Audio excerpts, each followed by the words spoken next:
여러분 안녕하십니까. 12월 28일이 됐습니다. 전우식입니다. 올해도 이제 오늘까지 딱 사흘 남았습니다. 헛송한 1년. 아마도 저와 같은 생각을 하시는 분들이 많을 겁니다. 그런데 솔직히 문재인 정부를 지켜보면서 헛송한 5년을 말하는 사람이 제 주변에는 정말 너무 많습니다. 헛송한 5년. 길거리를 지나는 시민들도 표정이 밝은 분은 보이지 않습니다. 이 총체적으로 폭망한 정권, 무엇 하나 자랑할 게 없다. 아마도 문 대통령과 청와대 그리고 민주당은 이런 평가를 가짜뉴스라면서 격앙할 것입니다. 아직 40%를 넘나드는 국정 긍정평가를 받는 성공한 정부라고 강변하겠죠. K방역은 물론 경제는 세계를 선도하고 그리고 안보는 튼튼하며 수출은 늘고 BTS를 배출한 문화강국이 되었다고 하는 말입니다. 이게 문재인 정부의 현실인식입니다. 문재인 정부가 자화자찬하던 K방역은 없었다. 이 K방역과 일본의 J방역이 휘배가 깔렸다. 이런 뉴스가 지금 연일 쏟아지고 있습니다. 경제는 정부가 기업의 성과에 숟가락을 얹었을 뿐입니다. 사라진 일자리는 풀타임 일자리이며 늘어난 일자리는 세금으로 만든 알바 일자리입니다. 빈부격차는 커졌으며 무엇보다 재정 파탄에다 사상 최고로 치솟은 가계부채가 뇌관이 되었습니다. 안보는 더 말할 것도 없습니다. 9.19 군사합의리 우리 군은 스스로 무장해제를 했다면 제가 지나친 과장을 하는 걸까요? 그런데도 문 대통령은 지금 종전선언에 목을 메고 있습니다. 로버트 에이브럼스 전 주한 미군 사령관은 25일 미국의 소리 보이스 오브 아메리카와의 인터뷰에서 한국군이 전시작전권을 이양받기에 솔직히 많이 뒤처져 있다고 말했습니다. 그가 종전선언에 대해서 한 말이 전국을 찔렀습니다. 종전선언을 하면서 무엇을 얻으려는 것인지가 명확하지 않다. 오늘날 북한은 분명히 핵으로 위협하고 있다. 사정이 이런데 문 대통령 국정에 대한 긍정평가가 문민정부 중에서 가장 높게 나오는 사실은 정말 놀랍기만 합니다. 청년 체감 실업률은 25%를 훌쩍 넘고 집값 폭등과 세금 수탈로 집을 가진 사람이나 집이 없는 사람이나 고통은 지금 극에 달해 있는데 국정을 긍정평가한다는 것을 저는 도무지 이해할 수가 없습니다. 더욱이 문정부는 내로남불로 상징되는 부끄러움을 모르는 후한무치한 권력입니다.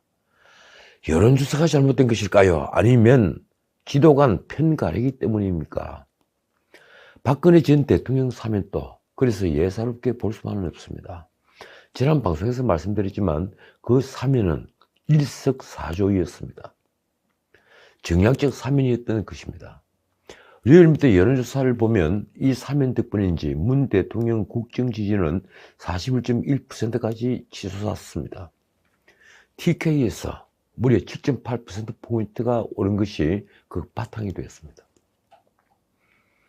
그래도 아직은 모든 여론조사에서 정권교체 열망이 정권 재창출 의견을 압도하고 있는 것이 다행이라고 할까요? 대선 전국에서 지금 이재명, 윤석열 두 사람 모두 비호감도가 아주 높다는 것은 다들 아실 겁니다. 이재명은 본인의 도덕성 문제에다 대장동 게이트 그리고 가족 리스크가 있습니다. 아들 문제가 터졌죠. 윤석열은 보수를 괴멸시킨 당사자라는 문제에다가 가족 리스크가 있습니다.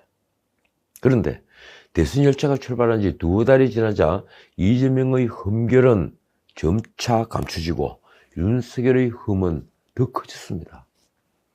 이재명 캠프는 이재명이 일찌감치 눈물과 반성, 사과를 함으로써 상처를 사소하게 보이도록 만들었습니다. 이재명은 심지어 좌파 포퓰리즘이라는 비난을 사던 이 국토보유세 같은 대표 공약까지 포기하고 스스로 경제 대통령이 되겠다고 했습니다. 박정희까지 빌려왔습니다. 다주택자 양도세 완화를 외치고 이 코스피 5천을 외치는 이재명을 아무도 상상하지 않았을 것입니다. 이재명의 그런 변신을 민주당은 유연하다며 총력 지원하고 있는 중입니다. 두 사람이 목숨을 버린 대장동 리스크조차 그는 나는 김문기를 모른다며 빠져나가는 중입니다. 그런데 윤석열은 좀 달랐습니다. 그와 국민의힘은 선대위 구성을 둘러싼 헤게모니 투쟁으로 엉뚱한 뉴스를 만들며 대장동으로 가는 국민의 눈길을 막았습니다. 그는 아내 김건희를 둘러싼 여러 의혹도 감싸기 바빴습니다. 게다가 노동이사실을 받아들이는 등 스스로 이재명과 정책적 차별성을 없앴습니다. 심지어 페미니스트라는 신지혜를 새시대 준비위의 수석 부위원장으로 영입하는 소탐대실로 20대 청년들을 등 돌리게 만들었습니다. 이러니 이재명의 흠결은 작게 보이고 윤석열의 리스크만 점점 확대되는 모양새가 됐습니다. 말하자면 이렇습니다. 가장 놀라운 변화는 언론부터 대장동 게이트와 김건희 리스크를 같은 저울에 올려놓기 시작한 것입니다. 제가 허영 교수의 칼럼을 빌려와 언론이 이런 시선을 비판한 것은 이 때문입니다. 허영 교수의 글을 다시 옮겨오면 이렇습니다. 대장동 몸통 의혹을 받고 있는 여당 후보와 배우자 비리 의혹에 휩싸인 야당 후보의 도덕적 허물을 같은 무게로 다루어 양변을 펼치는 언론의 보도 행태도 비상식적이다. 결국 26일 윤석열의 아내 김건희 씨가 자신의 허위 경력 논란과 관련해서 이 잘 보이려 경력을 부풀렸다며 진심으로 사죄의 말씀을 드린다고 공식 사과했습니다. 석고대죄를 한 겁니다. 언론은 6월 29일 윤석열의 정치참여 선언 이후 아내 김건희가 공식 석상의 모습을 드러낸 건 처음이라고 썼습니다. 그만큼 김건희 씨가 대중 앞에 서는 것이 부담으로 작용했던 것입니다. 김건희는 두렵고 송구한 마음으로 이 자리에 섰다며 너무 늦어져서 죄송하다고 말했습니다. 그녀가 한 사과 내용은 이렇습니다. 일과 학업을 함께하는 과정에서 제 잘못이 있었다. 잘 보이려 경력을 부풀리고 잘못 적은 것도 있었다. 그러지 말았어야 했는데 돌이켜보니 너무나도 부끄러운 일이었다. 이 반성문은 직접 썼다고 하는군요. 그녀는 선거기간 자신이 등판하지 않을 것도 비쳤습니다. 저 때문에 남편이 비난받는 현실에 가슴이 무너진다. 앞으로 남은 선거기간 조용히 반성하고 성찰하는 시간을 갖겠다. 그녀는 또 남편 윤석열이 대통령에 당선된다 하더라도 아내의 역할에만 충실하겠다고 강조했습니다. 그러면서 남편에 대한 지지를 부탁했습니다. 너무나 어렵고 힘든 길을 걸어온 남편에 대한 마음만큼은 거두지 말아주시길 간곡히 부탁드린다. 솔직히 말해 사과는 늦었습니다. 많이 늦었습니다. 문제가 불거진 2주 전 그녀는 즉각 모든 걸 털어놓고 국민에게 진솔한 사과를 해야 했습니다. 처음 2007년 수원여대에 제출한 겸임 교수 지원서에 적힌 수상 경력과 이력이 부풀려진 것이 드러났을 때가 기회였습니다. 그 일은 결혼 전 문제였죠. 그런데 그 기회를 놓쳤습니다. 이 윤석열은 12월 17일 논란을 야기한 것 자체만으로 제가 강조해온 공정과 상식에 맞지 않음을 분명히 말씀드린다며 고개를 숙였습니다. 그런데 국민이 보기에는 이 사과의 의미를 넘어 민주당이 제기하는 의혹에 가짜도 많다는데 방침이 찍혀 있었습니다. 국민이 실망한 부분은 바로 이런 윤석열의 태도 때문입니다. 남에게는 가혹하고 이 자신에게는 너무 관대한 것이 아닌가. 민주당이 그런 공격을 했죠. 그런 의심이 윤석열의 지지도를 폭락시켰습니다. 그래도 저는 늦었다고 생각했을 때가 가장 빠른 때라는 역설을 믿습니다. 말하자면 지금이라도 사과를 한 것이 다시 국민의 신뢰를 얻는 출발선이 될 수 있다는 말입니다. 김건희가 사과문을 읽은 뒤 선대위는 14페이지 해명 자료를 내고 각종 의혹에 대해 설명했습니다. 그 자료에서 김건희는 민주당과 언론이 제기한 11개 의혹 중에 7개에 대해서 부풀려 기재했다, 부적절을 했다며 잘못된 기재를 인정했습니다. 예컨대 서울대 경영전문대학원 경영전문석사 EMBA를 취득한 것을 서울대 경영대학원 경영학과 석사라고 기재한 것이 그렇습니다. 솔직히 말해 저는 이력서를 찍어본 적이 전혀 없습니다. 그렇기 때문에 이런 정황에 대해 잘 이해하지 못합니다. 제가 제 이력을 챙긴 경우는 제가 쓴 책 표지 날개에 들어가는 제자 소개를 쓸 때뿐입니다. 그런데 그것도 대충 썼습니다. 그래서 아닌 말로 경력 부풀리기를 잘 이해하지 못합니다. 그런데 민주당과 이재명은 무엇이 그리 당당해서 김건희 리스크를 죽으라고 물고 늘어지는 걸까요? 정말 자신 있습니까? 공식적으로 민주당은 김건희 공격 자제령을 내렸습니다. 오늘 사과가 후보 부부의 진심이기를 기대한다가 주된 논평 내용입니다. 그런데 민주당 의원들은 김건희의 사과에도 공세 수위를 높일 거라고 말합니다.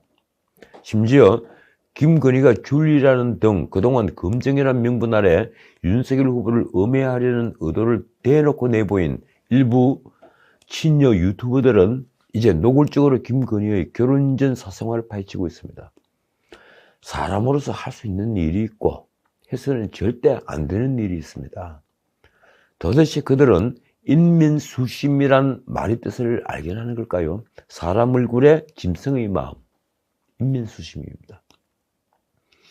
그들은 정작 분노해야 할 대장동 게이트에 대해서는 침묵을 지킵니다.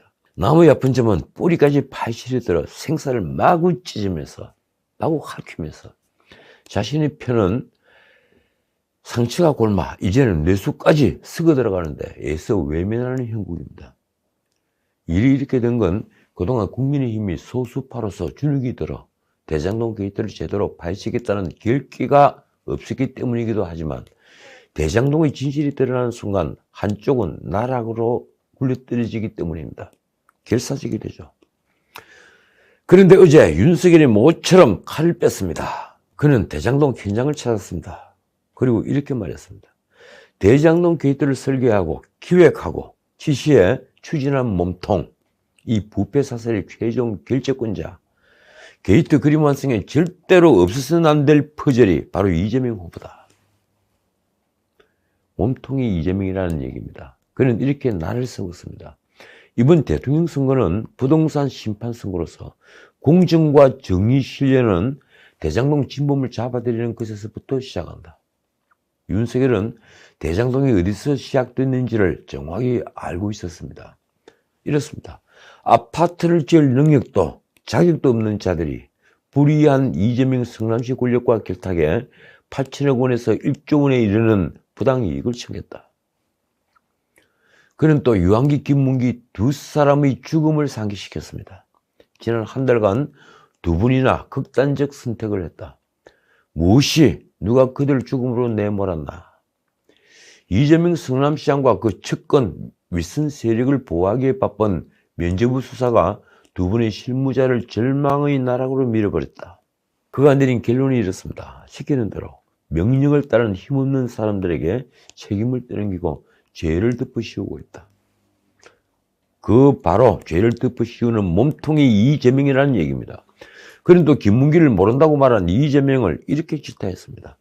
열흘이나 해외 일정을 함께 다녀와 놓고 누구인지 모른다는 이 후보, 그 새빨간 거짓말을 누가 믿겠나? 진실이 두렵기에 모르는 척하는 것이다. 윤석열은 이재명의 성남시와 경기도는 대장동 게이트의 거대한 투전판으로 전락했다며 정권을 교체하지 못하면 국도 전체가 대장동 게이트를 뒤집힌다고도 했습니다. 백인동, 위례신도시, 판교 알파돔, 평택 현덕지구까지 납득할 수 없는 부동산 개발 비리 의혹으로 가득 차 있으나 문재인 정권이 검찰은 진실 규명을 포기한 지 오래다. 제가 오래전 이 방송에서도 그 말씀을 한번 드렸죠. 그는 오직 진실 규명의 해법은 특검뿐이라면서 이재명을 압박했습니다. 상설 특검으로 가자는 말도 안 되는 소리를 하지 말고 고발 사주든 부산 저축은행 의혹이든 뭐든 다 받을 테니 특검으로 가자는 압박입니다. 과연 이재명은 무슨 말로 이를 회피할까요? 윤석열은 이재명이 특검을 받지 않을 경우 법정 토론회 이외에 토론회는 불참한다는 것도 분명히 했습니다. 생각을 해보시라. 이런 중범죄 혐의에 휩싸인 후보가 진상규명에도 협조를 안 하면서 같이 앉아 어떻게 국가에 대해 장래에 대해 논할 수 있냐. 그는 저도 이재명과 토론하기가 창피하다. 이 솔직한 얘기로 이런 말까지 했습니다. 자, 다른 얘기를 좀 하겠습니다. 저는 이 방송에서 선대위 구성을 두고 국민의힘에 분란이 벌어졌을 때 이런 말을 했습니다. 김종인, 김병준, 이준석에게는 승리 DNA가 없다. 승리 방정식을 모른다. 김종인은 유일한 자기 선거에서 이해찬에게 참패했으며 김병준 역시 지난 총선에서 세종에서 낙선한 게 유일한 경험입니다. 그리고 이준석은 세 번 낙선한 영선의 당대표라는 점을 제가 염려한 것입니다. 불행하게도 제 예측은 맞았습니다. 특히 이준석은 지금 뉴스메이커가 되어 있습니다. 대선을 고작 2달 남짓 남겨둔 연말 잘났든 못났든 당에서 내민 후보는 가족 리스크에 연이은 실현으로 지지도가 추락하고 있는데 정작 당대표는 내부 총질로 연일 뉴스의 앞자리를 차지합니다. 그의 말은 대부분 자기 정치요, 자기 변명입니다. 지켜보는 입장에서 정말 답답할 뿐이며 관장을 노릇입니다. 어제 결국 선대위 회의에서 윤석열 후보와 총괄 김종인이 이준석에게 경고하는 칼을 보였습니다. 먼저 윤석열의 말이 이렇습니다. 이제 선거가 얼마 남지 않아서 비상 상황이고 가장 중요한 시기다. 누구도 제3자적 논평가나 평론가가 되어서는 곤란하다. 말은 점잖았지만 말 속에는 시퍼런 칼날이 보였습니다. 그동안 이준석은 자신의 위치를 모른 채 평론가적 발언을 연일 쏟아내고 있었으니 말입니다. 총괄 김종인은 이렇게 가세했습니다. 한마디 경고의 말씀을 드린다. 선거에 도움 주겠다는 많은 분이 자기 의견을 빌어가는 경우가 많은데 과연 선거에 도움이 되는지 냉정하게 판단하고 발언해달라. 이준석을 개장한 말이죠. 그는 후보가 정책적으로 약속한 것을 자기 생각에 맞지 않는다고 해서 반대 의견을 개진해서는 선거에 아무런 도움이 되지 않는다고 이준석을 직접 겨냥하기도 했습니다. 그도 절박한 심정을 내보인 겁니다. 나중에 실패하고 난 다음에 후회해봐야 아무런 의미도 없다. 후회하는 날이 바로 끝나는 날이라는 각오를 가져야 한다. 그러자 곧장 이준석의 반응이 나왔습니다. 정말 대단합니다. 그는 페이스북에 이렇게 썼습니다. 당대표가 당을 위해 하는 재언이 평론 취급받을 정도면 언론은 막혔다는 인상을 줄 수 있다. 도대체 이준석은 왜 말을 참지 못하는 걸까요? 그가 26일 연합뉴스와의 인터뷰에서 한 말입니다. 윤석열 후보에게 알랑거려서 정치하려고 했다면 울산 합의도 없었을 것이다. 그러면서 그는 상임선대위원장직에서 사퇴한 이유를 이렇게 설명했습니다. 줄다리기를 하는 게 아니다. 선대위에서 제 역할이 없다고 공개적으로 부정당한 상황에서 선대위에 참여할 생각은 전혀 없다. 그는 자기 정치의 끈을 놓지 않았습니다. 그는 박근혜 선대위까지 끌고 왔습니다. 27살 때 박근혜 선대위에서 최순실 씨 존재를 몰랐던 트라우마가 너무 컸다.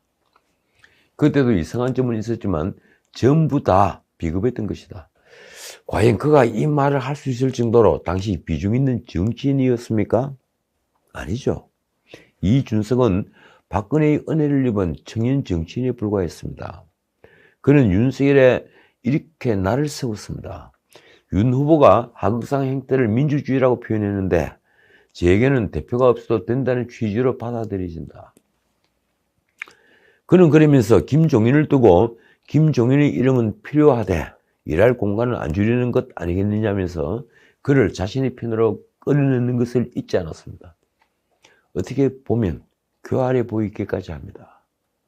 김 위원장도 삭히고 있는 게 많을 것이다. 김 위원장이 제 사퇴를 강하게 만류했던 것도 본인 혼자서 윤핵관 또는 비선들과 맞서 싸우는 게 쉽지 않다는 걸 알기 때문이다.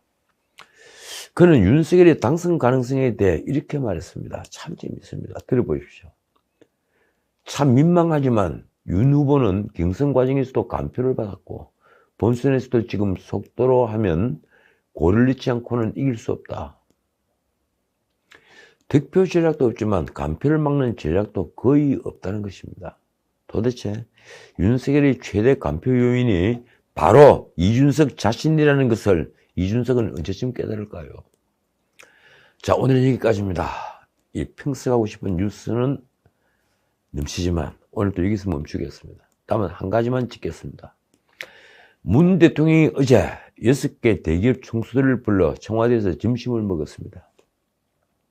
청년 일자리 프로젝트인 청년희망온 이라는데 동참을 해준 데 대해 감사를 표시하기 위한 자리라고 합니다. 거의 변신이 재밌습니다. 그는 정권 초기인 2018년 1월 청년 일자리 점검회의를 주재한 자리에서 이렇게 말했습니다. 정부 각 부처의 일자리는 민간이 만드는 것이다. 시장에 맡겨야 한다는 식의 고정관념이 많이 남아있는 것으로 보인다. 그는 당시 청년 실업 문제가 국가 재난 수준이라고 할 만큼 매우 시급한 상황임을 강조했습니다. 그런데 그 뒤에 문 정부는 청년 실업 사태를 만들었습니다. 친노조 반기업 정책을 밀어붙이다 보니 일자리 창출은 멀어졌습니다. 세계 최고의 노동 경직성에다 낮은 생산성으로 일자리를 만든다는 것은 나무에 올라가서 물고기를 찾는 연목구어의 형국인 것입니다.